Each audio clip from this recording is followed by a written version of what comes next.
Okay, we're almost ready to get started. For those folks that are joining by webcast, we're about to kick off the rest of our afternoon.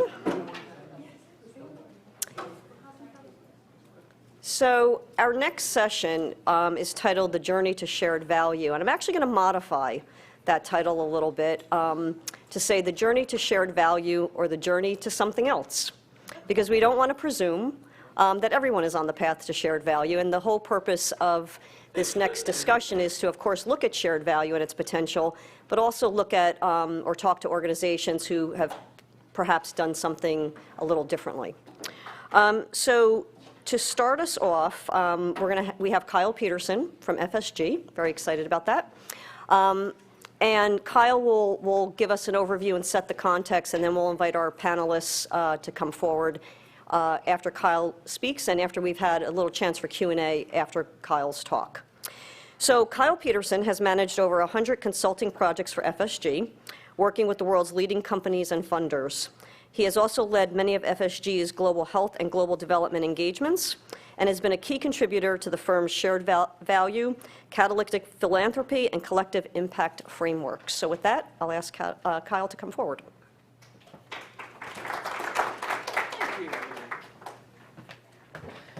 Wow. Good afternoon, everybody. How you doing? Still got some energy? Got some energy? Good, good. So you heard from Mark this morning. That's more about the theory. I'm the practice guy. So the question that you should all be asking, if I were you, how do you get this stuff done? How do you do this? Right? It sounds great. It sounds hard. How do you do it? So, I've had the great fortune, particularly over the last 5 to 6 years, to actually take this idea of shared value and work with many of the folks in the room. Certainly companies beyond, but I've just, this is almost like this is like Thanksgiving for me. I've got Brenda here, I've got Leslie, I've got Bart Peterson from Lilly, Paula Luff from Hess. It's just tremendous. We've had the great fortune of working with these companies and learning. Because I think the article came out in 2011, and it was an idea, but I think really where we have matured the concept is in the last 5 years.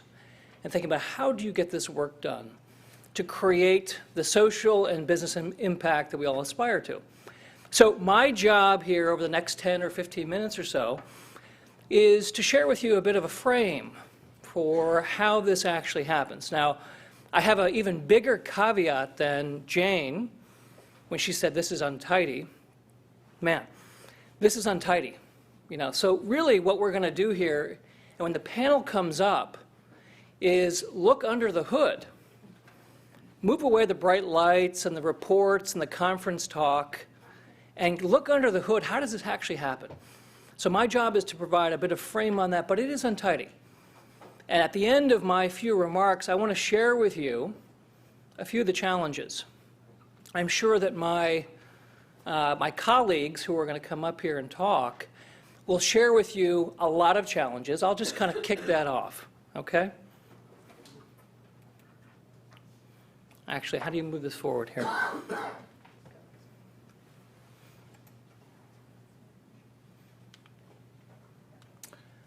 So what's interesting is that over the last 5 years or so, the two questions that we most often hear, number one, how do you start? How do you start shared value? And number two, hey, we're on this journey. How do we actually accelerate it? How do we embed it throughout the business and to give it even more power and scale? So, we've worked with a lot of the companies that I mentioned. There's a long list. And again, this has been a great learning for us. And just to share with you, well, I had a few slides just in case Mark didn't do a good job of explaining shared value. I don't think we need a tutorial, do we? Are we good? Are we good on shared value, the theory? And we kind of know that shared value is part of a portfolio. We got that. Good, good. So the shared value journey. What's interesting is that we have, as a firm, changed this particular frame of how a company moves through shared value, how they actually start, and how they keep it going many, many times, because we're learning so much. But really, what we see over and over again is companies doing three things over the period where they start. The first is around developing the shared value initiative. And this is really the key proof point. These are the ideas that you heard from Purvi and from David. This is actually the work that's happening, whether it's creating a new product that's going to enter a market and to reach low-income customers, redefining productivity in the value chain, or strengthening local clusters. This is the first thing that companies do.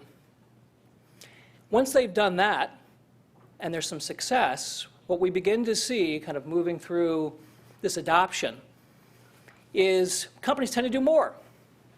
It tends to move throughout the company. There's greater scale.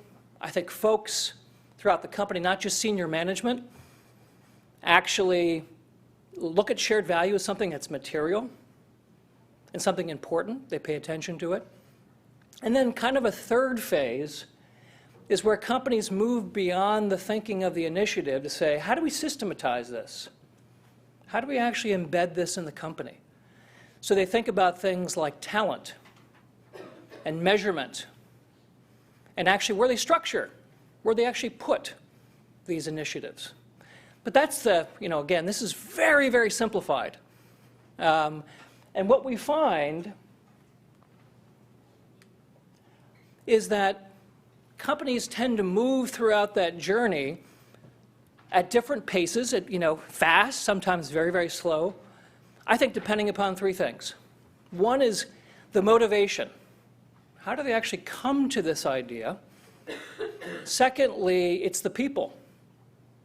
Who's the protagonist, right, in the story here of shared value? Who's actually taking the idea forward? And then third is just the very kind of realistic issue of the success of these, nascent initiatives. Are they working? Do they actually convince folks inside the company that this is worth the company's time? But, it's interesting, again, the question that we get is how do you start? And there are a lot of different entry points to where a company comes in. And we used to have a very simple kind of exhibit on this too, but we've learned that it's varied. And you've got companies like Becton Dickinson, who is not here today, but I think is a real powerhouse in shared value. And what, if Gary Cohen were here, what he would tell you is that, look, we are a shared value company from the start. That's our purpose. Our purpose is actually to improve the lives of people around the world. We use shared value to accelerate that vision. And they're doing it in a very, very practical way, and they're actually driving it down through the company. And I think that kind of purpose argument fits with a lot of the companies that were up here, whether that's like Medtronic, for example. Another way that companies come to shared value is like Walmart. And I don't think Walmart, when they really started looking at their footprint and recognizing the dramatic costs in terms of energy consumption, in terms of vehicle fuel use, the footprint of their stores, the inefficiencies there, I don't think that they actually started out and said, hey, let's become a shared value company. I think what they wanted to do was to reduce the costs in their footprint. But that's a key driver. But when they do that, they create immense social benefits by being more efficient, reducing costs, reducing electricity, et cetera. Another example we've been hearing, from GE. And I don't think, and where's David? David, I've never even asked you this question, or Ben. Is shared value even uttered within GE? It doesn't matter. It doesn't break my heart. I think, you as a company, you see massive social problems like lack of healthcare information and products, et cetera, or environmental issues. Who knows, the next thing may be something from GE on water. They see problems, And they go after them because it actually is a huge business opportunity. It doesn't matter if they call it shared value or not, but that's an entry point for shared value. Another one, and Bart, you can disagree when you come up here, but I think the way how Lilly maybe first took some steps into shared value was really thinking about their social investments and their corporate philanthropy. And were there ways to actually align that corporate philanthropy more with the business, and then to kind of even look beyond corporate philanthropy and say, wow, are we missing opportunities in the business to actually impact more people? Yeah, we're probably only impacting 1 billion people. Let's go after the next 7. But I think it was the group of folks in the kind of the CSR area that began to kind of chip away at this. So those are just some entry points which might be interesting for you. The other thing, and I think the next cool article that we should write, or maybe it's like a Christmas coffee table book, is the people behind shared value. It's like the individuals. Who are these people? Who are these crazy people? But they come in different shapes. They have different positions. The CEO is mentioned by Mark, and I think that's a vital position. Ultimately, the CEO has to embrace this idea. Sometimes it starts there. And I think, Nestle, we don't have time to get into it, but a great example of a company where the chairman of Nestle really is the one who has championed the concept and made sure that it actually has real vitality across the world. But it can come in different places as well. A chief marketing officer, for example, who's looking for a way to differentiate the company around its purpose. Or a business unit. And we find this quite often. We actually call this, kind of the rogues, the rebels out there who maybe they're in India and they're doing a project and they're reaching, kind of more bottom of the pyramid customers. And it's not well known by the company, but they've been working on this, and it gains visibility and it gains investment. We see lots of that. A lot of those ideas, kind of come to us, and we work with companies on them. The last is the, CSR area, where it can be kind of an early detection for opportunities that the company can be looking at. Kind of what's out there in kind of the area of unmet need that the company could actually take advantage of. Okay? So, yeah, I'm not going to go through this in great detail, this kind of wonky, it's kind of stepwise process. But what's really critical, and what we see companies doing a lot and spending time on, because this is a strategy, as Mark talked about, is identifying the opportunities. Where are the opportunities for shared value creation? Sometimes they exist, exactly as I said. There's somebody in the company who's been working on an effort. It's little known. So sometimes what companies will do is a diagnostic to root out. Purvi, I don't know if you know this, but maybe 6 or 7 years ago, Medtronic undertook an effort and actually scanned across all the business units to detect, and then they plotted what those initiatives were in terms of social impact and business impact. And there were some gems there. In addition to that, what companies will do is to do kind of analysis of the unmet needs, the touch points with society, and where are the areas that they can actually create value. And then ideas are drawn up, and then those are kind of prioritized.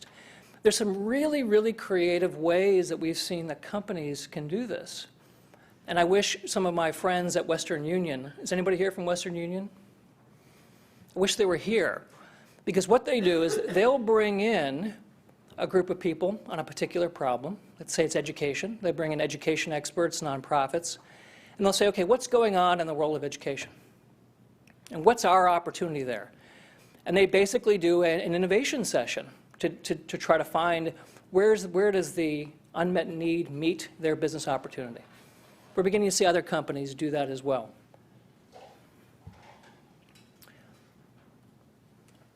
So before I get to that, various tools are used. This is the kind of the plotting that can happen along these two axes, and this is a framework that's been around for 15 years around business impact on the bottom, and social impact on the vertical. And companies actually take these ideas and they plot them to decide kind of, where they want to focus. But really, and I think this is coming out today, that there are different flavors of opportunity depending upon the sector. So what you see in terms of pharma and med tech for the three forms of shared value, which is reconceiving products, redefining productivity in the value chain, and enabling local clusters, looks very different compared to an oil and gas or a mining company. And there's fascinating stories and examples across all these sectors. What Anglo-American is doing in South Africa, they're actually taking wastewater and they are cleaning it and they're selling it back to the municipality. That's an example here in this first column, building local markets for intermediate products. Who would have thought that a mining company could actually make money from selling water? Well, that's a great thing because in this particular area of South Africa, it is dry as a bone. So there's lots of examples here, all sorts of different flavors, as I said, depending on the industry. And I think we'll hear from some of them today during the panel.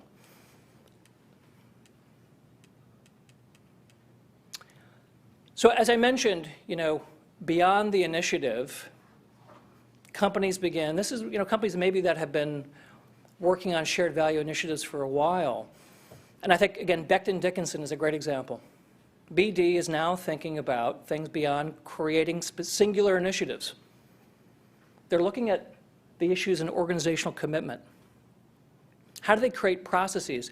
They don't want to create one example of shared value, and they've got a fantastic one that still represents 25% of the revenues of their business. They don't want to have a heroic effort to create one. They want to be a continual innovation machine for shared value. So they think about the business processes that are involved. They think about the infrastructure that's needed. Where do you put some of these initiatives? Where do they fit? They kind of move across the company. And they think about the people. They need different types of people. And that company in particular is hiring different people than they ever have before in their local markets.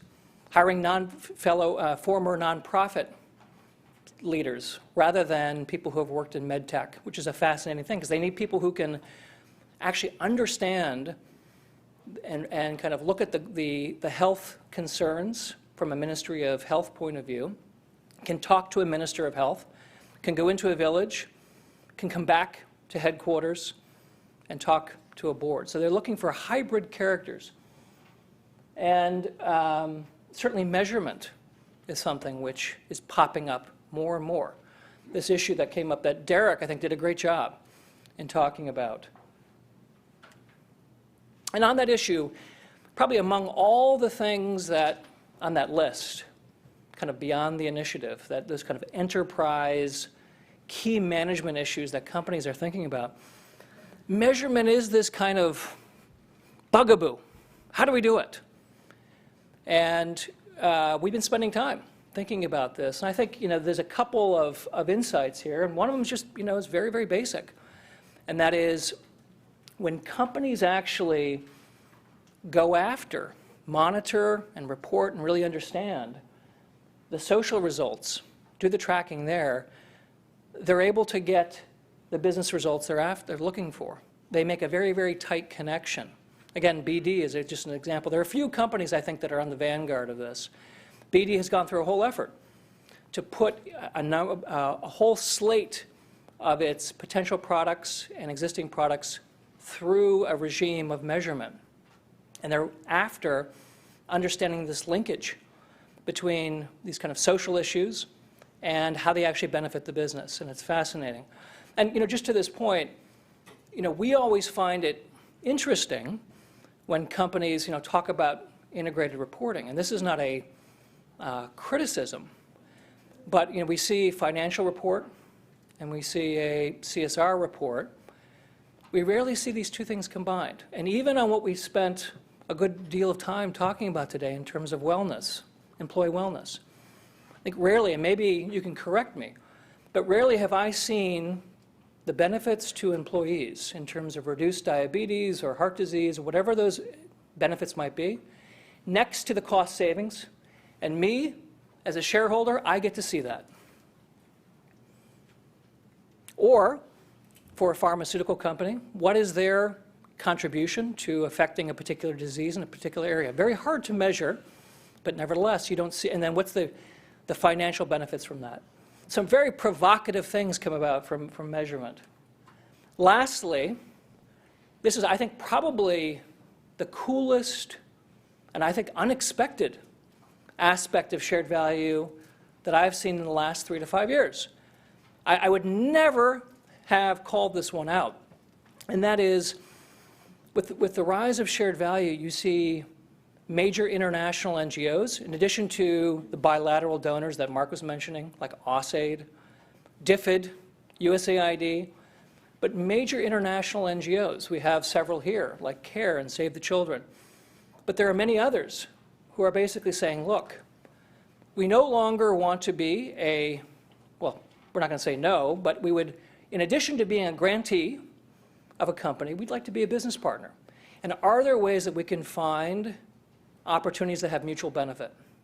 And so we're seeing these really cool partnerships, like between PATH and BD, on creating some new innovative syringes, or between TechnoServe, which is a smallholder farmer capacity building organization, working with Coca-Cola in East Africa on the example that Mark talked about earlier, or Shell working with Mercy Corps in like 7 countries and they're acting as their economic development advisor.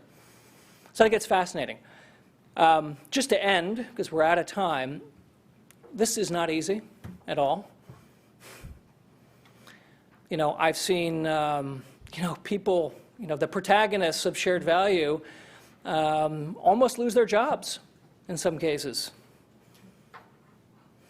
This is not easy stuff at all. I would throw out 3 key challenges that the panel can talk about. One is just this understanding of shared value.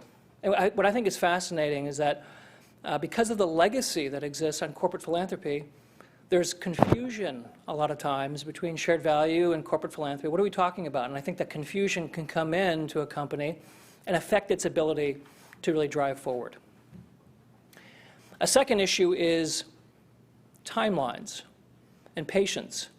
There are a lot of examples of shared value where the benefits are quite immediate. Walmart is a great example. But others take time, particularly when you are looking at opportunities of increasing a market with low-income consumers. That takes time. And maybe competing with other projects within a company that are faster in terms of profitability. And then a third issue is this issue of verification that Derek mentioned. Because of the lack of measurement, without that verification, I'm not even talking about externally, which he was more talking about. I'm talking about internally. The verification to drive these ideas forward, to gather steam so that there is ever more additional shared value within a company. So with that, I hope that's some helpful framing, and I think that Brenda is going to introduce the panel.